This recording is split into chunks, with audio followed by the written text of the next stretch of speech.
사암침법은 거금 450여 년 전에 사암두인 황인학 선생이 발명하신 우리나라 유일의 정통의학입니다. 그리고 사암사께서는 이 책에, 즉 사암두인 침구 요결에 사암침법을 수록해 놓으셨고, 또 수많은 난치성 환자들을 치료하신 다양한 임상 경험제도 수록해 놓으셨습니다.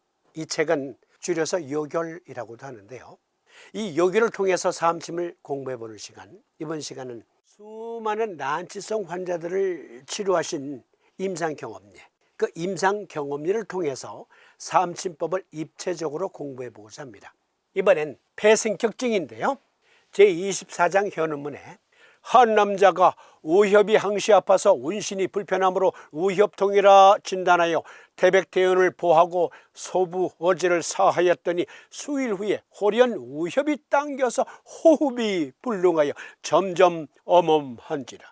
다시 숙수를 물었더니 혹 1개월 내지 2개월 간격으로 현훈하기가 어지럽고 쓰러질 것 같은 어지러지란 증세가 간질과 같다 하므로 비로소 담현인 줄을 알고 소부 어지를 보하고 태백태원을 사하였더니 수일 후에 유효하더라. 여기에 점점 어멈, 점점 더 증상이 심해지는 것, 숙수, 이것은 상세히 물었다. 언제부터 아팠는데? 어떻게 아팠는데? 아주 상세하게 물어보셨다. 그런데 정말 드라마틱하지 않습니까? 요결에 협통문에 보면 우측의 옆구리가 아픈 건 폐정격증이다 하셨어요. 그런데 여기 환자가 바로 오른쪽 옆구리가 그렇게 아프대.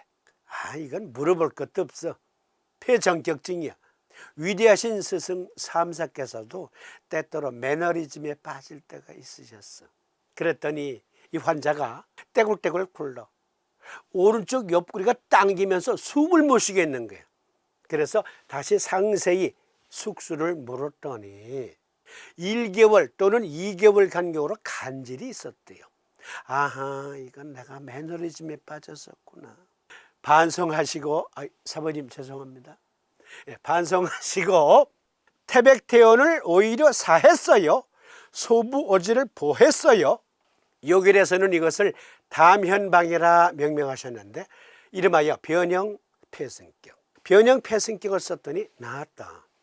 이번엔 역시 현우문의 두 번째 임상경험례. 한 남자가 나이 15세에 우수가 구이무력하고 면색이 창백하며 겸하여 간질이 있는지라. 담현방을 썼더니 우수의 구가 펴지고 현훈이 났더라. 여기 구이무력, 구자는요 낫 구자예요. 손가락이 이렇게 낫처럼 구부러졌다. 그런데 역시 소부 어지를 보하고 태백태원을 사했더니 간질 증상이 치료되었다. 세 번째 임상 경험례. 한 남자가 항상 현훈을 환하여 1개월에 3, 4차씩 속속이 간질을 바라고 방통지시에는 혼도하여 우수비가 권치하고 만하기 불득한지라. 담연방 4, 5도를 썼더니 쾌차더라. 여기에서 방통지시, 몸을 이리저리 움직일 때마다 아프다. 권체, 손과 발을 구부러지고 그리고 어떤 땐 질질 끌려 그러다가 경직이 되기도 하고, 그게 권체. 그러니까 이 세 건의 임상례는 주증이 간질이에요. 그런데 폐승격 변형요법, 변형 폐승격을 썼더니 나았다. 간질에 폐승격증이 있네요. 태백태원을 보하고 소부 어지를 사하는 것은 폐정격, 그걸 뒤집는 거예요. 거꾸로 놓는 거예요. 그게 변형 폐승격. 사암두인은 무엇을 보시고 폐승격 변형요법으로 간질 환자를 치료해 주셨을까요? 세 건의 임상 경험례에서 키워드를 찾아보십시다. 담현방은 폐정격을 거꾸로 놓는 것, 현훈, 어지럽고 아찔아찔해. 담훈, 이것은요 담음 때문에 생긴 어지러움증, 쓰러질 것 같기도 하고 발작을 일으키기도 하는데, 오른쪽에 치우친 발작, 우수비를 권체하고 우협이 당겨서 호흡이 불능하여, 그래서 이거 폐정격증이 아니었구나, 변형 폐승격증이었구나, 이렇게 확증하신 거예요. 폐강의 담음으로서의 체액과 점액 또는 가래가 축적되면 오른쪽으로 치우쳐진 간질 발작을 발할 수 있다. 특히 우측 폐강의 담음이 축적되거나 우측 림프가 정체되면 우측의 간질 증상이 발현된다. 이렇게 요약해 볼 수 있겠습니다. 우리는 우려성 심부전과 관련이 없는 강직 간대 발작에 따른 폐부종 사례를 보고합니다. 라는 미국 국립보건원 의학 논문 데이터베이스에 수록된 논문. 이 논문은 삼두인께서 임상 경험례에서 밝힌 내용과 거의 유사한 내용이 들어있어요. 68세 남자가 3분간 지속된 강직 간대 발작으로 인해 우리 부서로 이송되었다. 환자의 병력은 카르마제핀으로 치료받은 간질로 뚜렷했습니다. 마지막 발작은 25년 이상 전에 발생했었습니다. 여기 68세 남자 환자가 25년 전에 마지막 간질 발작이 있었다. 그 전에는 수시로 있었겠죠. 카르마제핀이라는 약으로 치료받아서 증상이 호전되어 거의 발작이 없었다. 그런데 갑자기 폐부종 때문에 간질 발작이 다시 도진 거예요. 오해하지 마세요. 삼두인의 임상 경험례가 오늘날 서희 학자들의 논문으로 증거되어야 옳다가 아니고 사암사께서 450여 년 전에 먼저 보았고 오늘날 후학들도 똑같은 걸 보고 있는 거예요. 그러면 폐부종과 간질 발작은 어떠한 상관관계가 있을까요? 만성 저산소증과 발작 감수성 사이의 관계. 만성 저산소증은 활성산소중의 과도한 방출, 중추 산화 스트레스, 2차 신경염증 및 소교세포의 비정상적인 활성화를 초래하여 간질 발작을 유발할 수 있다. 호흡력이 약하면 전신에 산소 공급도 약해지잖아요. 그런데요, 우리 몸에서 가장 많은 산소를 필요로 하는 데는 뇌, 폐부종으로 인해서 호흡 곤란이 왔어요. 제일 먼저 데미지를 입는 곳이 우리 몸 전체를 지휘하는 뇌에 영향을 미친다. 그리고 특히 뇌에 소교세포에 영향을 미쳐서 전신의 신경 컨트롤이 잘 안 돼. 그로 인해서 몸이 뒤틀리는 뇌전증이 발생할 수 있다. 또 다른 논문, 시민성 폐부종은 호흡 상태의 급속한 악화로 인해 2차적으로 급성 저산소증을 초래하는 질병 과정입니다. 질병 과정에는 다양한 병인이 있으며 모두 즉각적인 인식과 개입이 필요합니다. 비시민성 폐부종이라는 심장과 관계없는 폐의 단독 문제로 인한 폐부종, 폐에 물이 고이는 거예요. 폐부종은 양측에 다 발생할 수 있잖아요. 왼쪽에도 생길 수 있고 오른쪽에도 생길 수 있어요.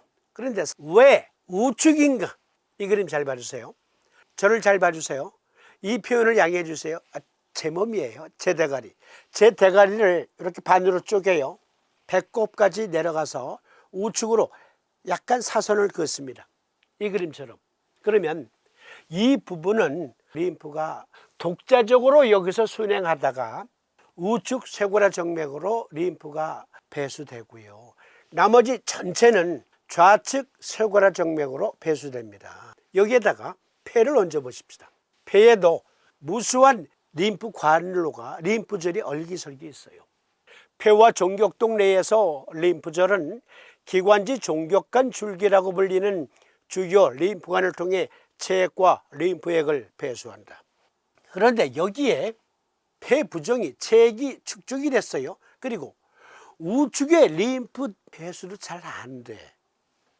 폐부종에서 특히 우측 폐강내 체액 축적에 더해 림프 배수가 저체되면 폐호흡력이 약화되어 우측 간질 발작이 더 두드러지게 나타난다. 이걸 보신 거예요.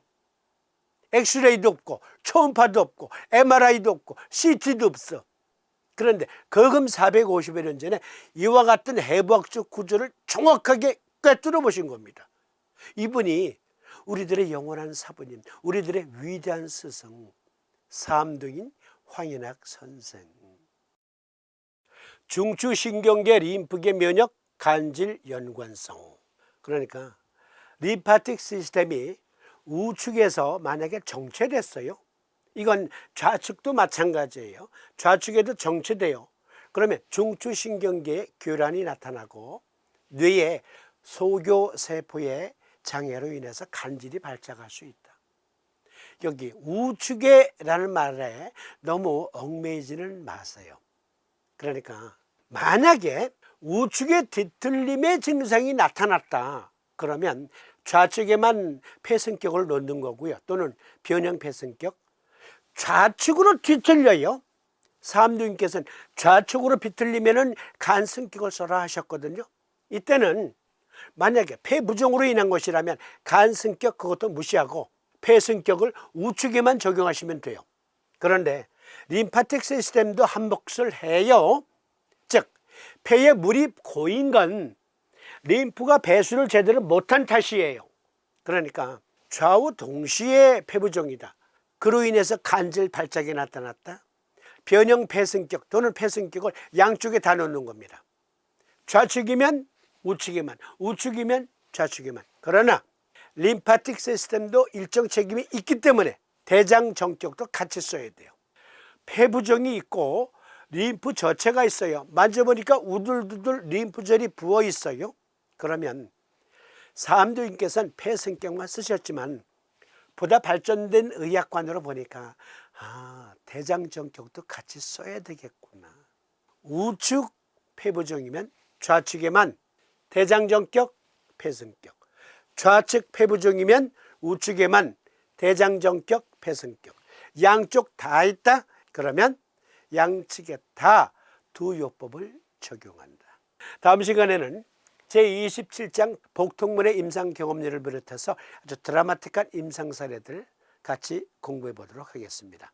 오늘 시간 여기서 마칩니다. 시청해 주심에 감사드립니다.